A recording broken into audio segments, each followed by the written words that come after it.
Bonjour à tous et bienvenue dans les 5 minutes Gilman.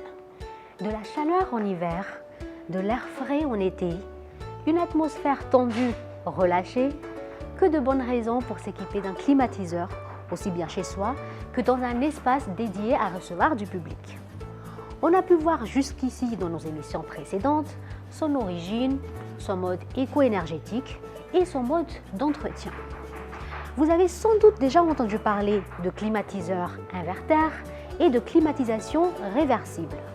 C'est quoi exactement? Nous en parlons aujourd'hui dans cette émission. Ces deux technologies révolutionnaires ont permis au fil du temps de mettre au point un système de climatisation beaucoup plus performant.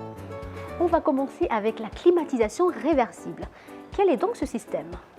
La climatisation réversible, qu'on appelle également pompe à chaleur RR ou aérothermique, est une solution qui, comme son nom l'indique, combine les fonctions d'un climatiseur et d'une pompe à chaleur.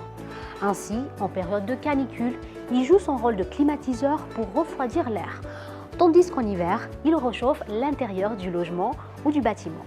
Comment cela est-il possible? Eh bien, ce type de climatiseur est composé d'un module extérieur équipé d'un compresseur et d'une unité intérieure ayant pour fonction de ventiler la pièce.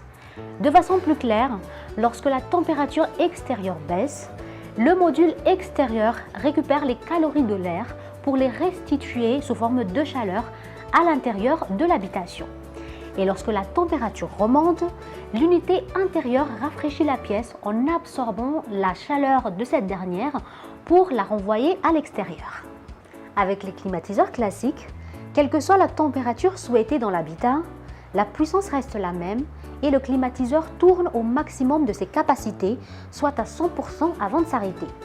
Ensuite, l'appareil redémarre lorsque la température à l'intérieur de la pièce est trop élevée et ainsi de suite, un cercle vicieux. Bref, c'est un peu comme le mode de fonctionnement du réfrigérateur avec les mêmes contraintes et à peu près les mêmes bruits. La technologie inverter, en revanche, permet au compresseur de réduire sa puissance de 75% afin d'éviter ces arrêts et redémarrages fréquents. La vitesse et la puissance de l'appareil vont également être régulées afin de s'adapter aux changements de température. Il va donc augmenter sa puissance lorsque la température sera trop élevée et la réduire s'il fait plus frais. En résumé, si la climatisation réversible alterne le chaud et le froid, vous autorisant ainsi son usage en toute saison, la technologie inverter, quant à elle, permet à un climatiseur de réguler sa vitesse et sa puissance en s'adaptant aux variations de température.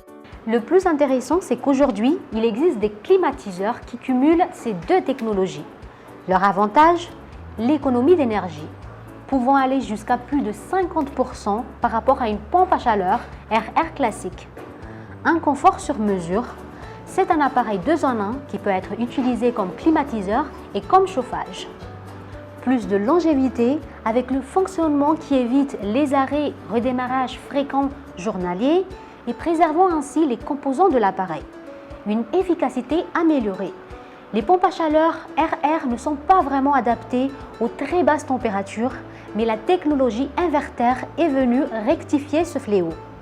Alors effectivement, si cet équipement est un peu plus onéreux à l'achat, l'investissement sera rentabilisé sur le long terme grâce à tous ces avantages. Si vous envisagez l'installation d'une climatisation chez vous, vous pouvez confier votre projet à un professionnel. Pensez à Gilman. Sur ce, je vous dis à bientôt et vous retrouve dans pas longtemps pour un nouveau sujet. À très vite!